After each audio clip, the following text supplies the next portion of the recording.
श्री कृष्णाय वासुदेवाय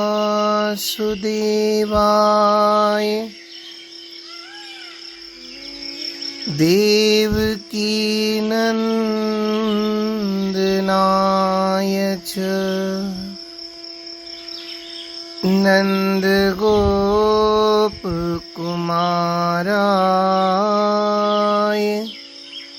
श्री गोविंदाय नमो नमः। जय श्री कृष्ण। इसके पूर्व भाग में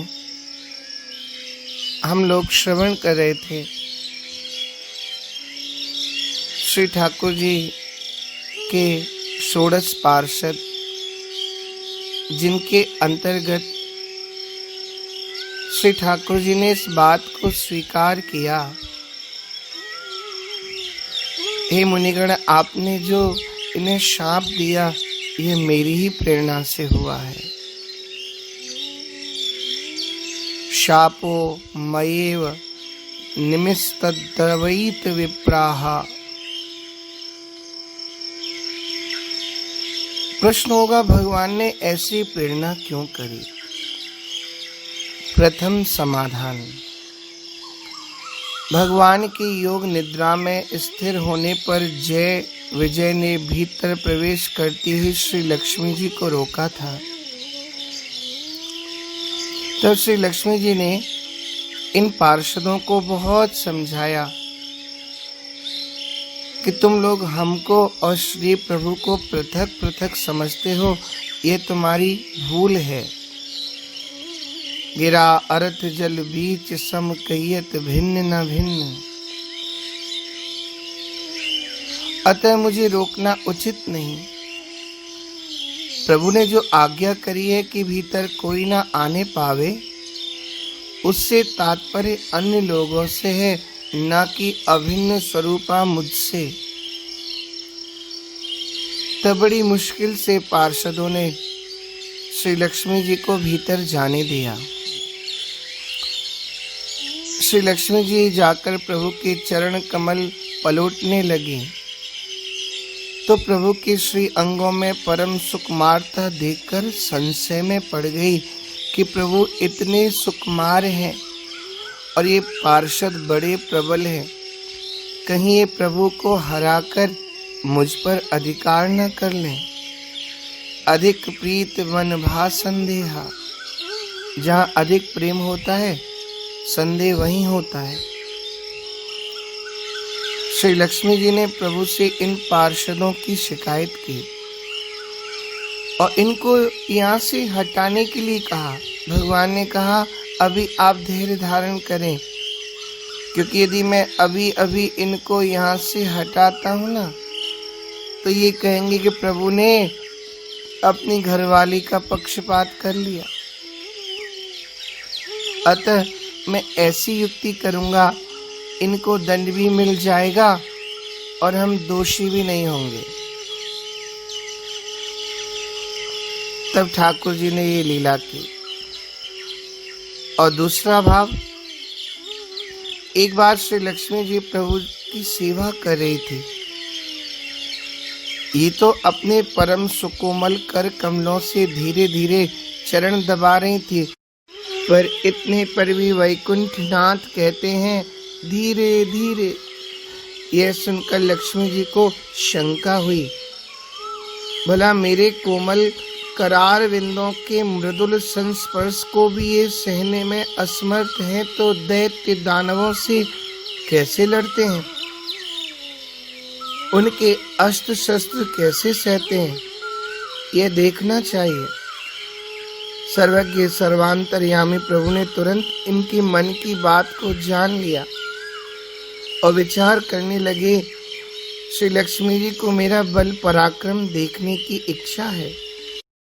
इसके लिए चाहिए कोई प्रतिद्वंदी, और मेरे सामने साधारण प्राणी टिक नहीं सकता। अगर मेरा मुकाबला कर सकते हैं तो मेरे पार्षद ही हैं, परंतु ये तो मेरे अपने जो ठहरे। ये मुझसे ही संग्राम क्यों करने लगे? अतः लीला संपादनार्थ श्री सनकादिकों को प्रेर के दिवायो शाप। श्री सनकादिक जी ने 3 जन का शाप दिया था। मुक्त न भय हते भगवाना, 3 जन्म द्विज वचन प्रमाना। अतः जय विजय को हिरण्यकशिपु, हिरण्याक्ष, रावण, कुंभकर्ण, शिशुपाल, दंत वक्र, इन 3 रूपों में जन्म लेना पड़ा। शापांतर जब उद्धार की बात हुई तो श्री सनकादिक ने अपने मन में कहा, धन्य तो ये पार्षद ही हैं जिन्हें भगवान बार बार अपना कहते हैं और उनके अपराध को अपना अपराध मानते हैं। प्रभु ने हमारी प्रशंसा तो बहुत की और पूज्य भी कहा, परंतु एक बार भी अपना नहीं कहा। अतः अब हमें भी वही करना चाहिए जिससे भगवान अपना हमें कह पावे, भगवान हमको अपना पावे। ऐसा विचार कर सनकादिक ने कहा, भगवान शाप के हम कारण हैं, अतएव एक जन्म में इनका उद्धार हमारी भी निमित्त होगा। हम स्वयं इनके पुत्र बनेंगे। हम चारों मिलकर के इनके पुत्र के रूप में जन्म लेंगे और जब ये हमें सताएंगे तब आपका अवतार और इनका उद्धार होगा। आगे चलकर श्री सनकादिक श्री प्रहलाद जी के रूप में हिरण्यकशिप के पुत्र बने, जिनके लिए भगवान ने नृसिंह अवतार लिया। श्री लक्ष्मी जी ने कहा, एक जन्म में इनका उद्धार मेरे निमित्त से होगा, क्योंकि मैं भी तो कारण बनी हूं ना। मेरा हरण इनके उद्धार का कारण बनेगा। और ऐसा ही हुआ। रावण ने श्री जानकी जी का हरण किया और श्री राम जी के द्वारा मारा, जाकर शाप से छुटकारा पाया। श्री भगवान बोले, एक जन्म में इनके उद्धार का निमित्त मैं बनूंगा। मुझसे व्यक्तिगत घोर विरोध करेंगे और मेरे द्वारा मारे जाकर शाप से सर्वथा मुक्त हो जाएंगे। शिशुपाल वध ऐसी ही परिस्थितियों में हुआ। प्रश्न आया, सनकादिकों से ही अपने पार्षदों को शाप भगवान ने क्यों दिलवाया? समाधान, भगवत पार्षद स्वतः सिद्ध हैं, समर्थ हैं। इन्हें साधारण ऋषि मुनि का शाप लगेगा ही नहीं।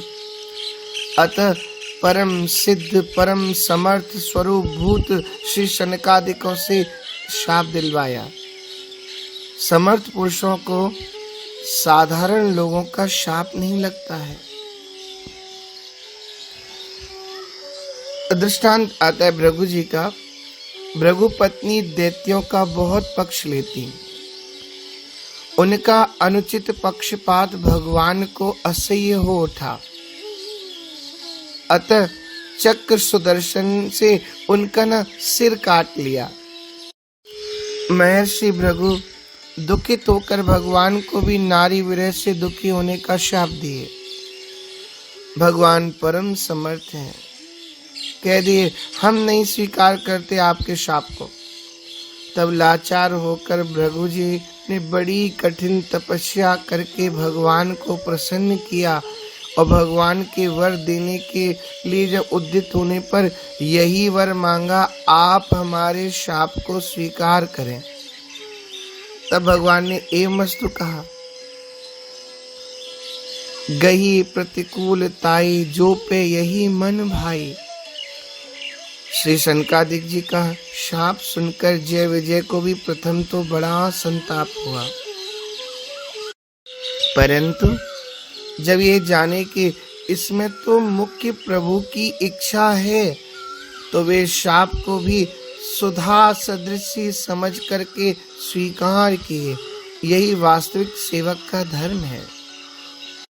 नरक जो दे तो न निदर विमुख हुजे, स्वर्ग जो दे तो न हर से सराई, रद्द करि डारे तो न कीजिए कलेश जिए, करे जो कबूल तो न फूल के उमाइए।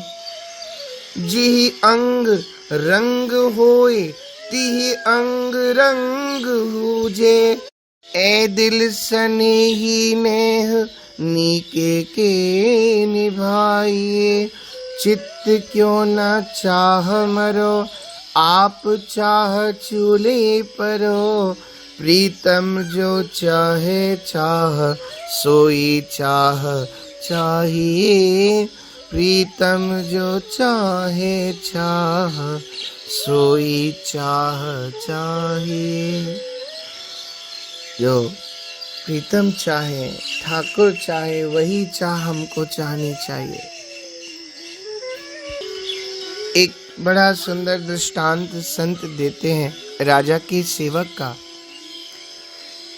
एक राजा का स्वामी भक्त सेवक अपनी सेवा सावधानी से राजा का अत्यंत प्रिय पात्र बन गया था।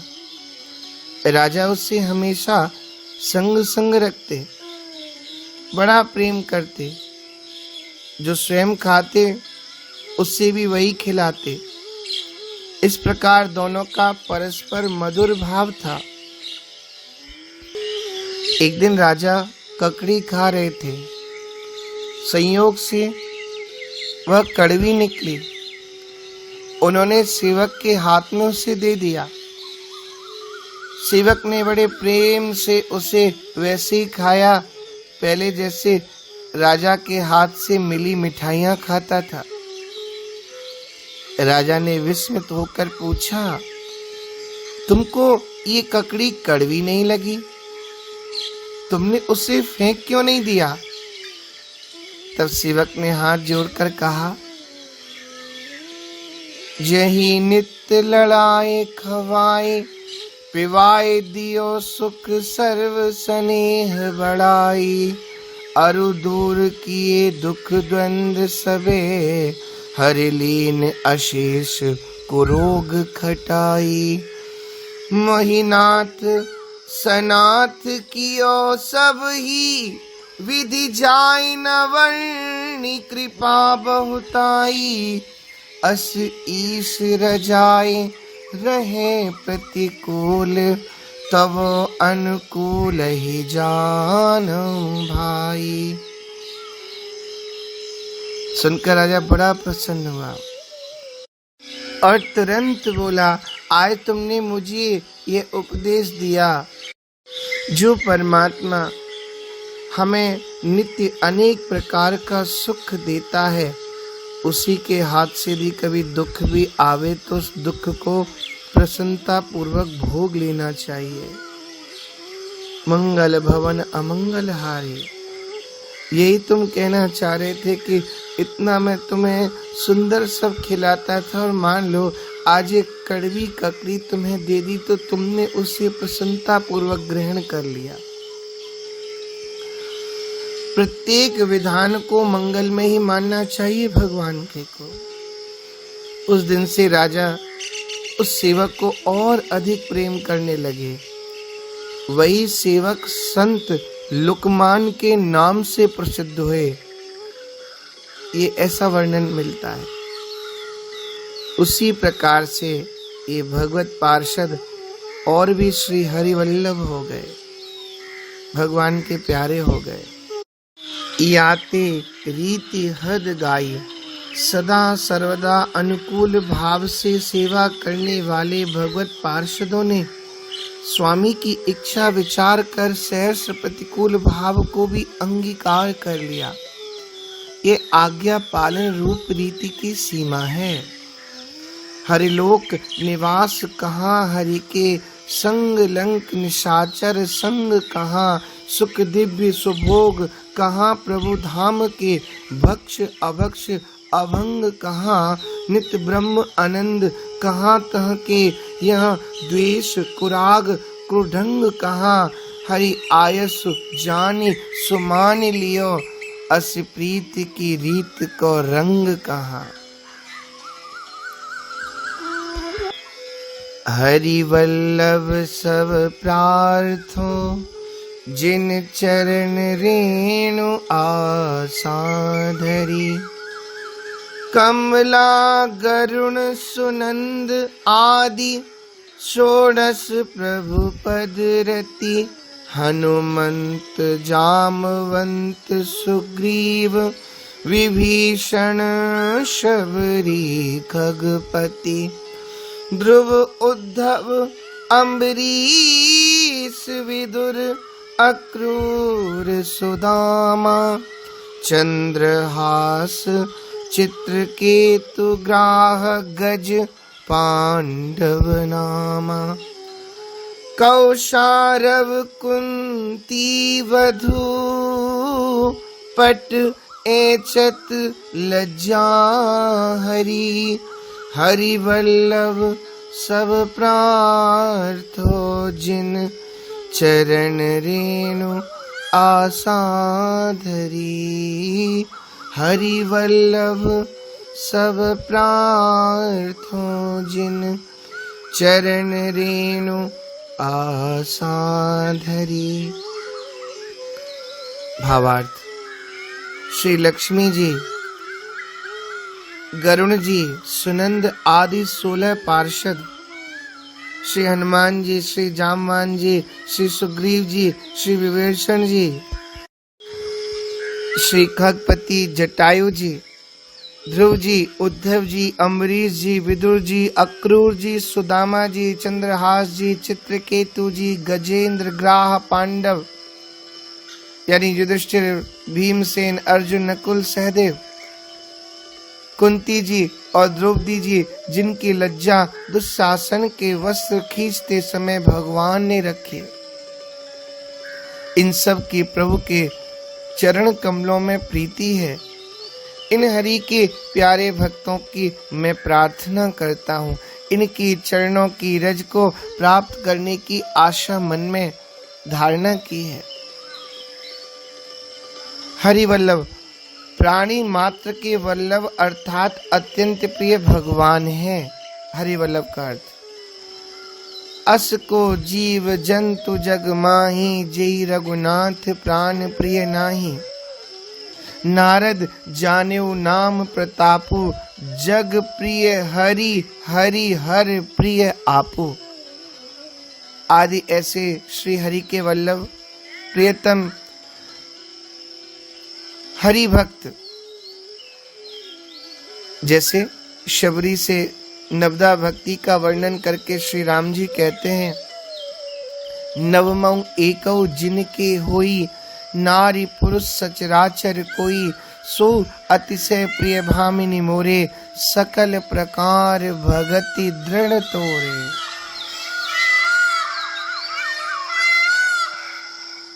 और पुरुष नपुंसक नारी वा, जीव चराचर कोय। सर्व भाव भज कपटि तज, मोहि परम प्रिय सोय। सोई सेवक प्रियतम मम सोई। तो सब प्रार्थना आराधना का एक मुख्य अंग है। या यूं कहें कि प्रार्थना, आराधना, उपासना, अर्चा, पूजा आदि समस्त साधनों का प्राण है, तो भी अत्युक्ति नहीं होगी। प्रार्थना बिना साधना अधूरी है, परंतु केवल प्रार्थना से साधना पूरी देखी गई। भगवान के जितने भी अवतार होते हैं, प्राय सब में प्रार्थना से प्रादुर्भाव का प्रसंग होता है। पुराणों में तो ऐसा प्रसंगों का प्राचुर्य है ही। दैनिक जीवन में भी अन्य साधनों के अभाव में केवल प्रार्थना ही से अभीष्ट सिद्धि होती देखी जाती है। विशेष व्यवस्था में संकट काल में प्रार्थना के सिवा अन्य साधन संभव भी नहीं है। गजेंद्र ने द्रौपदी ने केवल प्रार्थना ही की थी, भगवान ने उनका अभीष्ट पूर्ण किया। अतः श्री नाभाजी ने भी सबकी प्रार्थना की है, सबकी प्रार्थना करते हैं।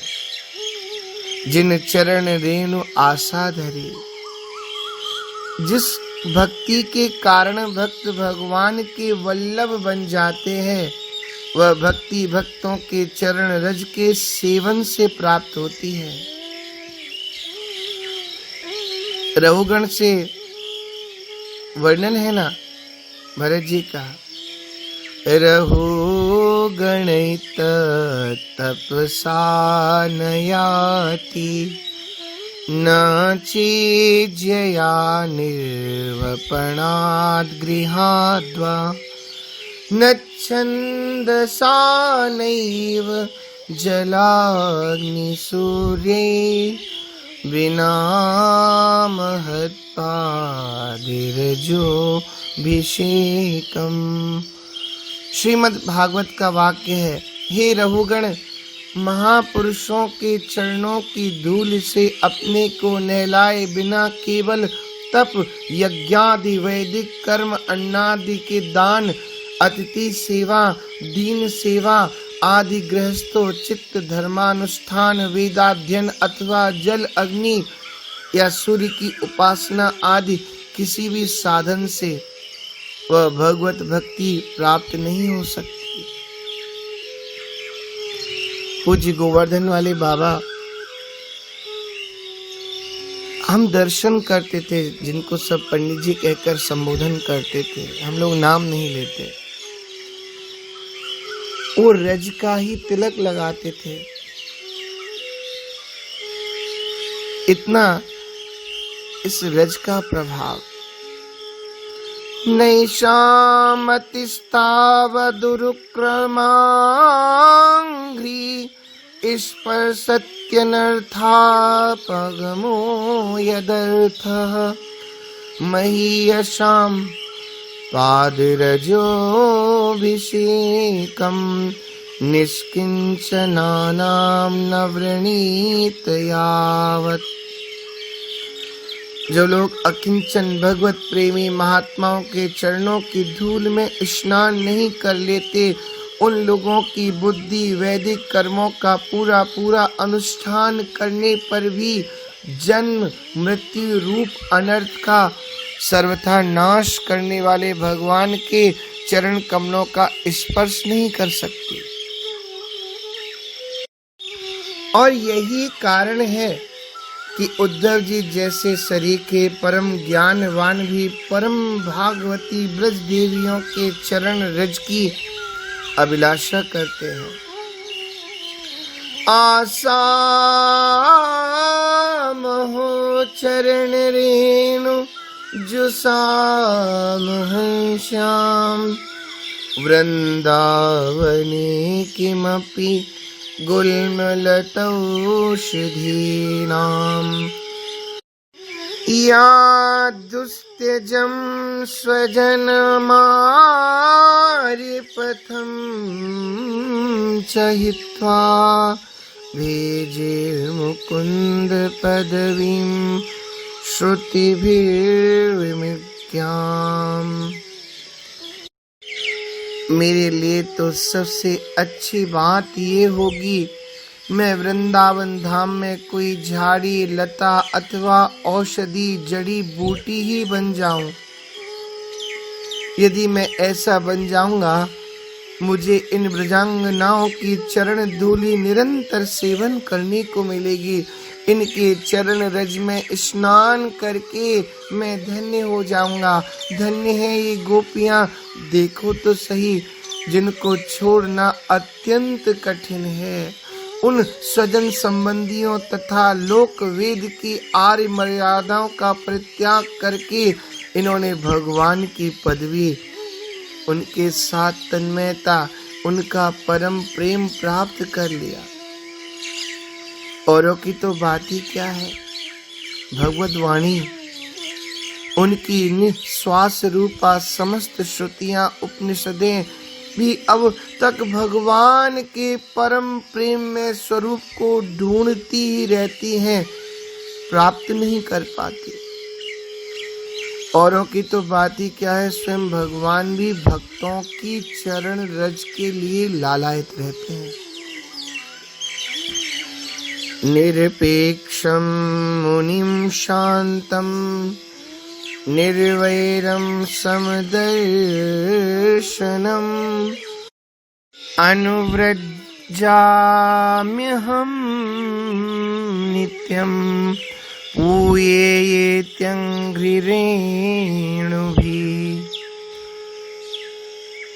वर्णन करते हैं जिसे किसी की अपेक्षा नहीं, जो जगत के चिंतन से सर्वथा उपरत होकर मेरे मनन चिंतन में तल्लीन रहते हैं और राग द्वेष न रखकर सबके प्रति समान दृष्टि रखते हैं, उन महात्माओं के पीछे पीछे निरंतर मैं ये सोच कर घूमता हूँ कि उनके चरणों की धूल मेरे ऊपर पड़ जाए और मैं पवित्र हो जाऊं।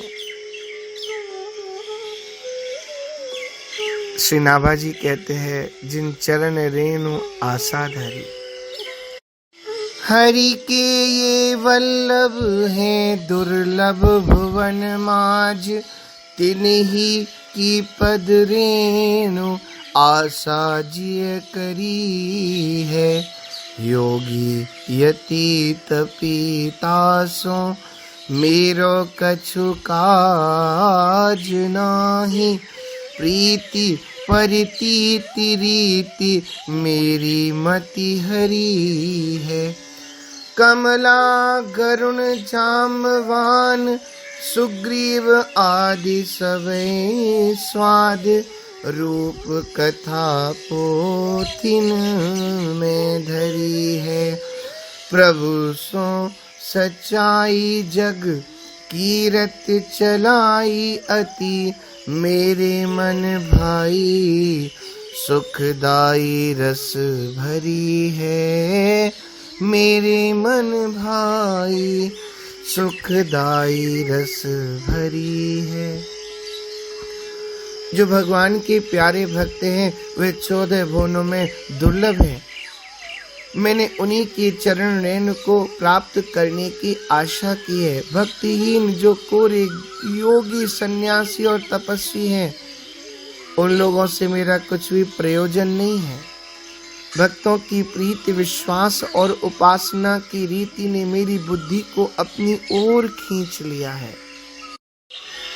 लक्ष्मी गरुण जामवान और सुग्रीव आदिकों की अति मधुर कथाएं पुराण आदि ग्रंथों में लिखी है। जिन भक्तों ने प्रभु से निष्कपट सच्चा प्रेम किया तथा संसार में अपनी और भगवान की कीर्ति फैलाई, उनकी वह रसमयी मधुर गाथा मेरे मन को बहुत अच्छी लगी, क्योंकि वह सुनने सुनाने में हृदय को सुख देने वाली है। व्याख्या की है,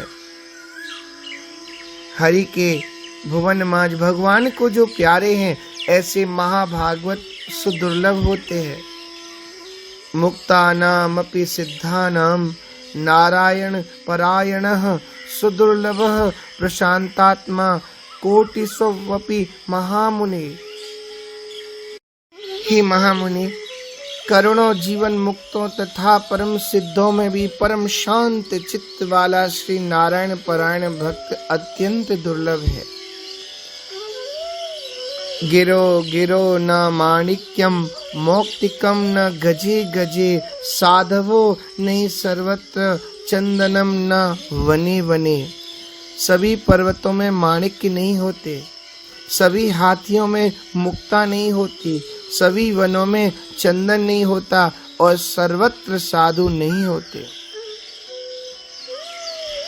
अमृतसर देखा नहीं, पारस को न पहाड़, प्रेम छके देखे नहीं, मैं हरि भक्त हजार। सब ते सो दुर्लभ सुर राया, राम भगति रत गत मद माया। योगी नाही, जोगी ज्ञानी कर्मठी तपसी से अति दूर, नागर रसिक अनन्य नित रहत नैन भरिपूर। योगी रोगी भक्त बावरे, ज्ञानी पूत निखट्टू, कर्म कांडी ऐसे डालें ज्यों भाड़े को टट्टू। दूधाधारी पर घर चित्त, नागा मांगे लकड़ी नित्य। मौनी चहे मीत की आस, गुदड़िया बाबा रहे उदास। इस साधुओं की भाषा है, अतः इनसे मेरा कुछ काज नहीं। दूसरी बात यह है कि शरण लेने पर ये लोग योग ज्ञान जप तप संयम व्रत का ही उपदेश करेंगे और इनकी मुझ में क्षमता नहीं है।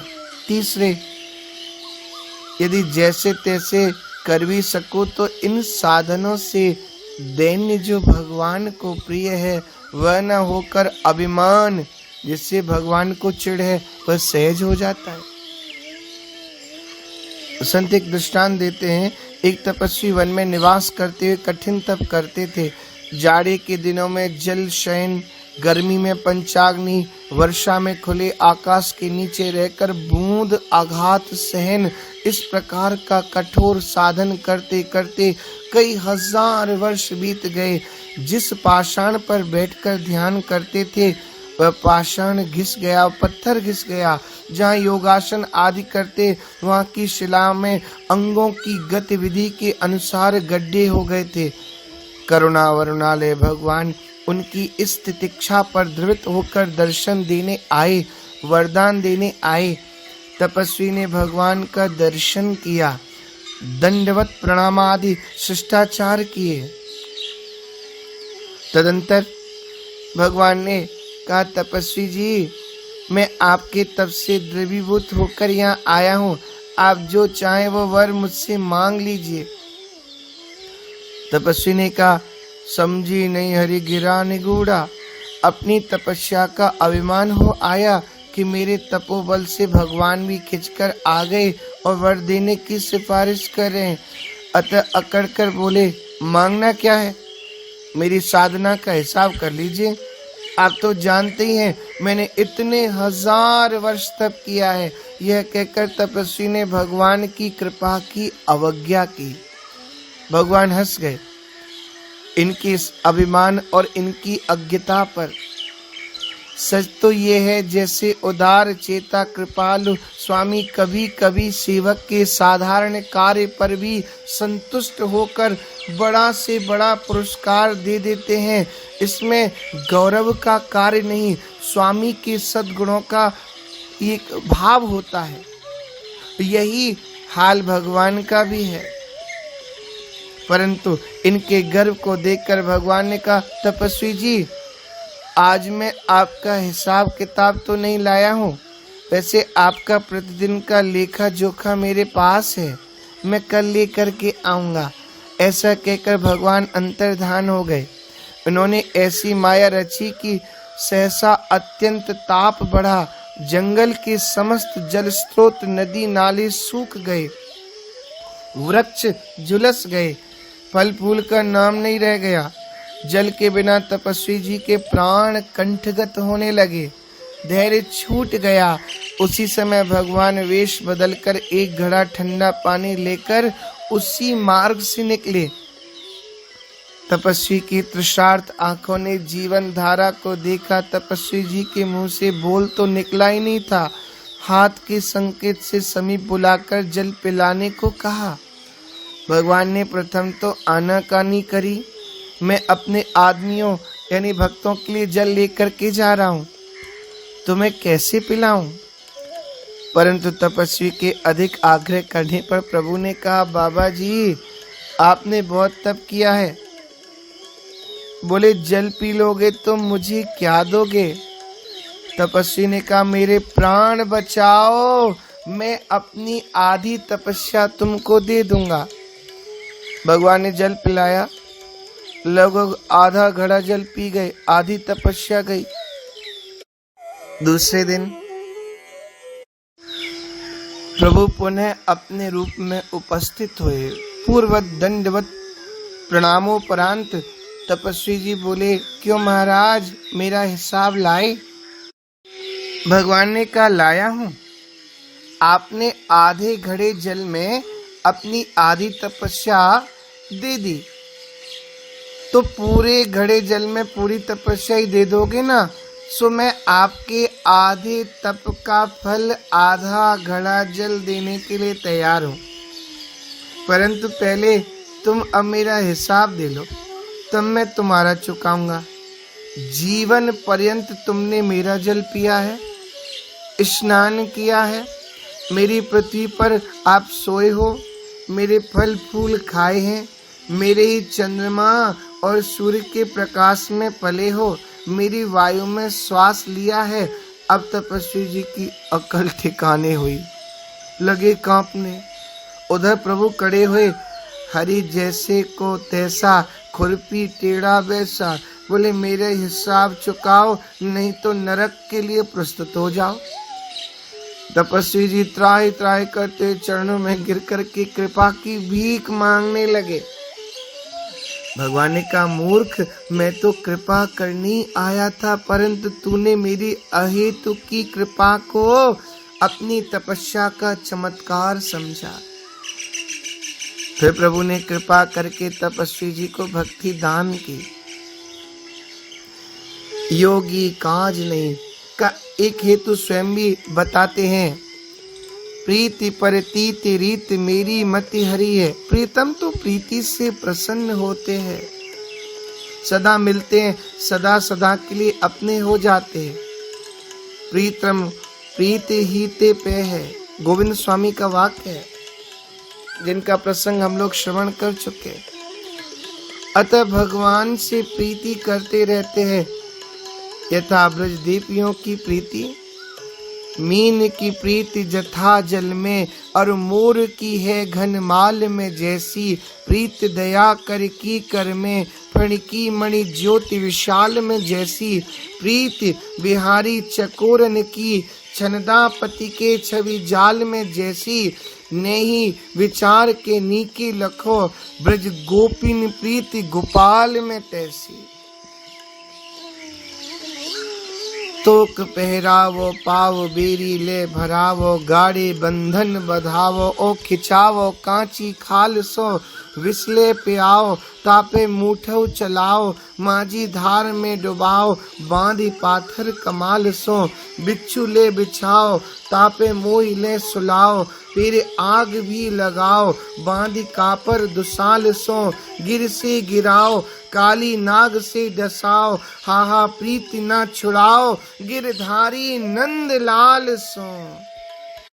परंतु ऐसी प्रीति होती है परितीति से, बिनु परितीत होए नहीं प्रीति। अतः भक्तों को भगवान में दृढ़ प्रतीति होती है। पाप हरे परिताप हरे, तन पूजी भो हीतल शीतल ताई। हंस कियो बकते बल जाऊं, कहाँ लो बक कहो करुणा अधिकाई। काल बिलोक कहे तुलसी, मन में प्रभु की परितीत अघाई। जन्म जहाँ त राव रेसो, निभे भरे देह स्नेह सगाई। एक भरोसो एक बल, एक आश विश्वास, एक राम घनश्याम हित, चातक तुलसीदास। तथा सभी भक्तों की उपासना अलग अलग रीति की होती है। रसिक मुरारी साधु सेवा विस्तार कियो, पावे कौन पार रीति भांति कछु न्यारिये। राका पति बांका तिया, बसे पुर पुंडर में उर्मे न चाह नेक रीति कछु न्यारिये। और हरिवंश गुसाई भजन की रीति सकृत को जाने है। बीने तानो बान हिये राम, मडरानो कही कैसे के बखानव रीति कछु न्यारिये। और एक न्यारी रीति आंसू पिचकारी, मानो उभय लाल प्यारी, भव सागर समात है आदि। उपर्युक्त भक्तों की प्रीति परितीति रीति ने मेरी बुद्धि को हर लिया है, अतः इनको छोड़कर अन्य से मेरा कोई प्रयोजन नहीं। ऐसा अद्भुत भाव ऐसे भक्तों का होता है। ठाकुर के प्रति, भक्तों के प्रति अद्भुत भाव का ये सुंदर सा वर्णन, और इनके आगे भक्तों का भाव हम लोग अगले इस भाग में वर्णन करेंगे। जय श्री कृष्ण।